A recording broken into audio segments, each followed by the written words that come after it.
Vous faites bien de regarder Mikuba Télévision. Madame, Messieurs, bienvenue dans Invité du jour. Aujourd'hui, on parle de la grève des enseignants dans les écoles primaires publiques. On a tous appris qu'il y avait une grève et les élèves n'allaient pas à l'école. La raison, vous avez certainement suivi plusieurs de nos émissions et même nos journaux où on a évoqué cette question. Et aujourd'hui, on revient avec le même problème, mais l'on se pose la question de savoir pourquoi dans cette affaire, les SYNECAT est visé.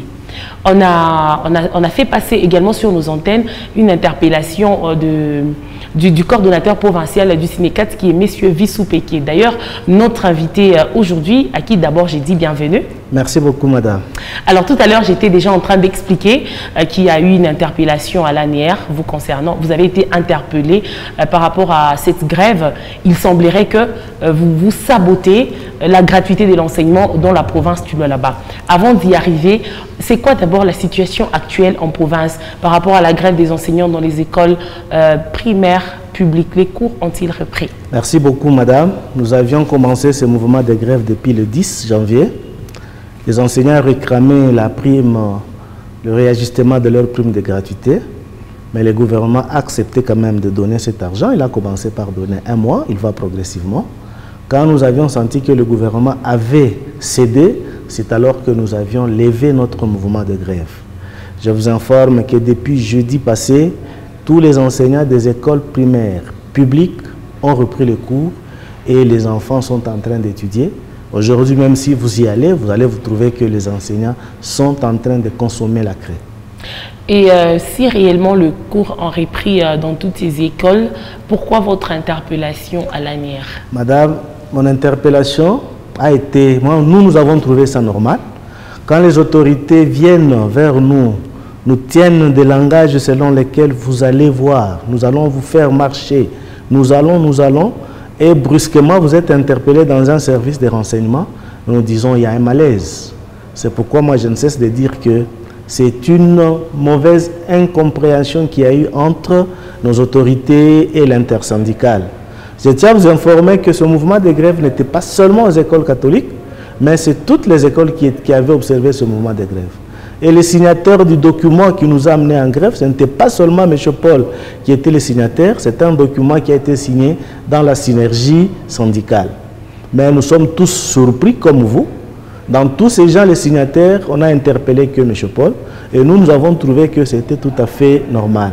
Parce que quand l'autorité réunit les enseignants pour leur demander de reprendre le cours et les enseignants lui disent « nous allons reprendre que le jour où l'intersyndicale va nous amener à reprendre le cours », ça rend un peu certaines autorités frustrées et la conséquence, c'est ce que nous avions payé. Nous avons fait au moins 30 heures dans le mur de bureau de renseignement au niveau de la province. Et lorsque vous étiez dans ces bureaux, dans ces murs, comme vous le dites, au service des renseignements, c'était quoi en fait le problème? On vous reproche de quoi? Jusque-là, je n'étais même pas auditionné. Il n'y avait qu'une seule question qui m'avait été posée. Est-ce que les enseignants vont-ils reprendre le cours? C'est cette question qui revenait à tout moment. Toute autorité qui était là, qui me posait toujours la même question. Président, est-ce que demain les cours vont reprendre? Alors moi, je ne sais pas imaginer quoi que ce soit. Alors je me dis, comment est-ce que la même question pouvait me revenir à tout moment? Donc, alors j'ai conclu en disant, mon problème, le mal fait, c'est le fait que les enseignants, le jour qu'on leur avait obligé de reprendre, ils avaient refusé. Ils attendaient que nous puissions les réunir pour reprendre le cours. Donc, si nous avions été interpellés, madame, je vous dis, à part cette question, et une deuxième question qu'on me posait sur mon mandat, que tu as fait combien de mandats? J'ai expliqué à un des responsables qui m'avait posé la question, j'ai dit, je suis dans le mandat et je continue à prester comme syndicaliste de l'EPST au niveau de la province. Voilà au moins ce que moi je peux retenir de mon arrestation ou de ma retenue au niveau de l'ANR. Mais parlons en fait de la reprise de cours. Oui. Est-ce que c'est... Vous, c'est vrai, vous êtes président, vous êtes coordonnateur du SYNECAT. Oui. Est-ce que vous décidez seul ou il y a tout un comité? Voilà. Pourquoi seulement vous? Pourquoi c'est vous? Ce n'est même pas un comité qui décide. L'arrêt de cours est décidé dans une assemblée. Vous savez, quand on cherche des acharnements sur quelqu'un, on peut se permettre tout sur cette personne-là.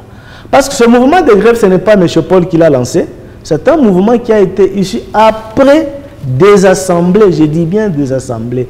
Et M. Paul était parmi les gens qui ne voulaient même pas qu'on aille en grève parce que nous nous étions dit, nous devons nous arranger pour que le cours se donne. Mais comme c'était une assemblée, nous qui sommes à la tête de cette organisation, nous n'avions qu'à dire merci et à se soumettre aux caprices de l'assemblée. C'est pour dire que tout ce qui m'est arrivé, ce n'était qu'un acharnement. C'est pourquoi je ne cesse de demander pardon. Et pourquoi cet acharnement? Pourquoi cet acharnement? C'est à eux-mêmes, ceux-là qui m'ont amené à ce bureau-là, de savoir. Vous vous reprochez de rien? Moi, personnellement, je... Le Cinécat, en fait, parce que vous représentez le Cinécat. Voilà. Le Cinécat, dans son action de défense des intérêts des enseignants, il ne se reproche de rien parce que nous avons respecté tous les processus pour aller en grève. Nous avions écrit, et je ne cesse de dire dans nos écrits, la province nous a même accompagnés, à qui nous disons toujours merci sur la ponctualité que le gouvernement provincial fait. Mais à notre grande surprise, pour cette année, j'ai été moi-même surpris quand les autorités qui sont venues dans mon bureau, parmi lesquelles il y avait le prophète, il y avait le ministre, tout ce qu'ils tenaient comme propos, ce sont les mêmes propos qu'ils sont allés trouver à l'ANR. Alors je me suis dit que Dieu me pardonne. Ce sont ces gens-là qui m'ont amené parce que le prophète l'avait même dit dans mon bureau. Tu connais à quoi? Tu t'as fait marcher. Et c'est ce que je suis en train de payer. C'est pourquoi je voulais profiter de votre micro pour demander aux enseignants que le remboursement tout à connaître à quoi ça recommence encore. Soyez prudents, ne soyez pas manipulés parce que je t'informe, madame, au moins je te parle autour de la grève, nous sommes divisés. Il y a même les syndicalistes que nous appelons sans base, à qui on donne l'argent. Le prophète convoque les enseignants et les réunit. Vous avez vous-même fait le reportage de la réunion du samedi passé où les syndicats sans base convoqués par le prophète se réunissent pour faire des déclarations qui n'engageaient que eux. Nous, en tant que synergie syndicale, Cinécat, Cinep, Cieco, n'avons pas fait des déclarations demandant tout ce que nous avons suivi sur ces différentes chaînes, mais nous avons fait des déclarations demandant aux enseignants de reprendre des cours, d'encadrer les enfants qui nous sont confiés et attendre le mois d'avril. Aujourd'hui, on nous arrête, c'est une décision nationale, et au mois d'avril, ce sera encore un problème national, nous serons encore arrêtés ou interpellés. Et demandons aussi à nos autorités d'avoir un cœur de responsabilité, pas se donner à des histoires pour saper la personne de quelqu'un. Je vous informe, il y a même des gens qui ont écrit sur les réseaux sociaux à qui nous ne cessons toujours de demander pardon. Pour voilà la question que j'allais d'ailleurs vous poser. Puisque vous avez dit que vous avez reçu l'accompagnement du gouvernement provincial, le gouvernement généralement vous accompagne. Exactement. Vous venez de le dire tout à l'heure. Mais pourquoi on sent un bras de fer entre vous, syndicalistes, et le ministère de l'Éducation? Qu'est-ce qui se passe entre vous et le ministère de l'Éducation? Madame, ce sont vos partenaires, vous êtes partenaires, mais qu'est-ce qui ne va pas? Madame, à cette question, il faut poser cette question à celui qui pense qu'il y a un bras de fer. Parce que nous, quand nous avons des problèmes, nous recourons toujours au gouvernement. Le gouvernement a payé les enseignants NE. Le gouvernement nous accompagne. Mais je vous dirais que nous avons été insultés par nos autorités. Combien de fois on nous donne des millions et des millions, mais nous allons en grève, tout en oubliant que cette grève, ce n'est pas une grève provinciale. J'insiste encore, ce n'est pas une grève provinciale, c'était une observation nationale. Mais nous, personnellement, en tant que tel, nous, en tant qu'institution, jusqu'à aujourd'hui, nous ne voyons aucun problème que nous avons vers les autorités. Parce que s'il y a des problèmes aujourd'hui qui touchent l'enseignant, nous allons recourir vers ces mêmes personnes qui nous ont amenés à la justice. Et eux ont fait leur travail en tant qu'autorité. Nous, notre travail, c'est défendre le social des enseignants. C'est pourquoi nous disons, eux font la politique politique, nous faisons la politique sociale. Je vous dis encore, nous n'avons aucun antécédent, aucun problème avec nos autorités. Si eux en ont, parce que c'est eux qui nous ont amenés là-bas. C'est eux qui sont allés nous accuser. Si eux ont des problèmes envers nous, ils n'ont qu'à nous appeler. Nous, nous sommes leurs partenaires. Nous sommes leurs collaborateurs. Et enfin, nous sommes leurs subalternes. Eux sont nos chefs, nous, nous sommes des subalternes. Mais quand nous allons avec l'étiquette syndicale, nous devons traiter à égal. C'est à eux de nous appeler pour nous dire qu'est-ce qui ne va pas. Mes enfants, mes fils, mes grands frères, qu'est-ce qui ne marche pas. Mais je vous dis sur toute l'étendue de la République, ça c'est une surprise que nous venons de connaître.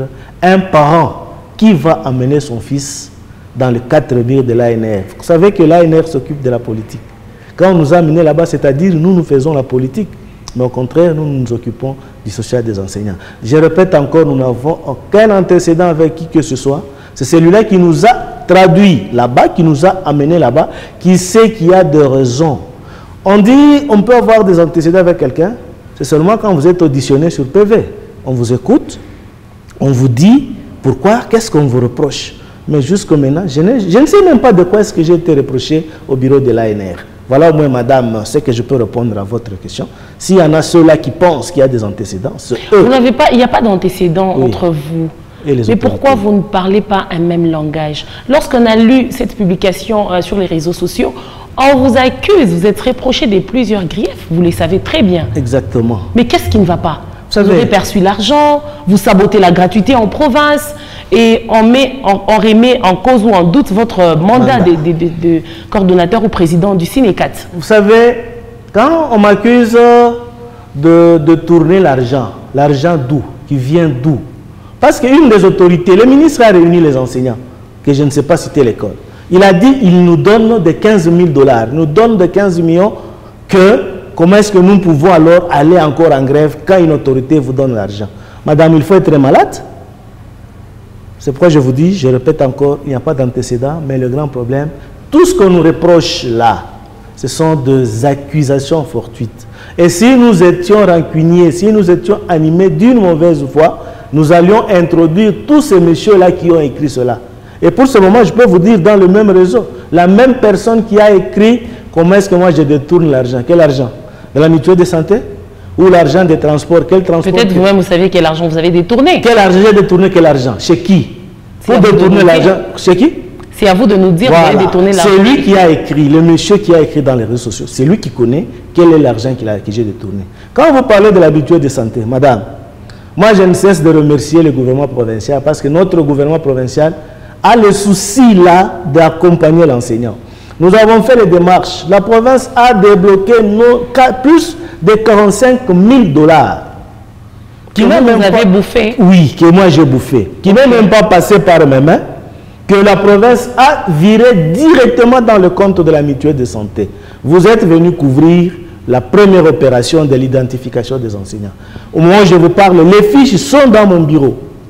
Parce que nous n'avons pas de salle pour mettre ces fiches-là. L'activité devait continuer. Quel argent est-ce que j'ai bouffé? Je suis allé retirer cet argent à la banque ou je suis allé au ministère des Finances pour dire donnez-moi l'argent pour que je détourne. Cet argent a été viré dans les comptes dans le compte de la mutuelle. Non, dans le compte de la mutuelle de santé de Kinshasa.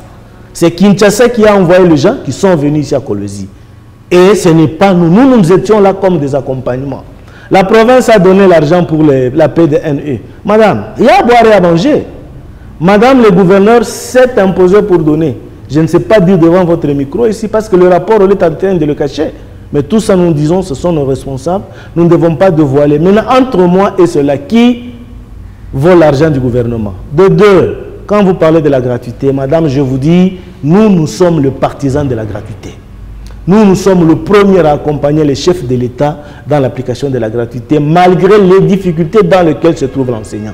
Je vais vous donner un cas banal. Vous êtes dans une école catholique, quand c'est une école catholique qui perçoit l'argent, demain on suspend les chefs d'établissement. Nous avons dénoncé combien de fois certains chefs d'établissement des écoles qui, jusqu'aujourd'hui, au moins je te parle, sont en train de percevoir les 15 000 que le ministre Tony Mwaba refuse, que les chefs de l'État refusent. Nous n'avons pas de sanctions à leur donner, mais on dénonce ça, on vous protège, vous êtes protégés. Pour quelle raison que nous ne savons pas. Maintenant, entre nous qui dénonçons et celui qui protège les antivaleurs, qui ne soutient pas la gratuité, ce sont des accusations, madame, qui ont été faites pour juste saper ma personne.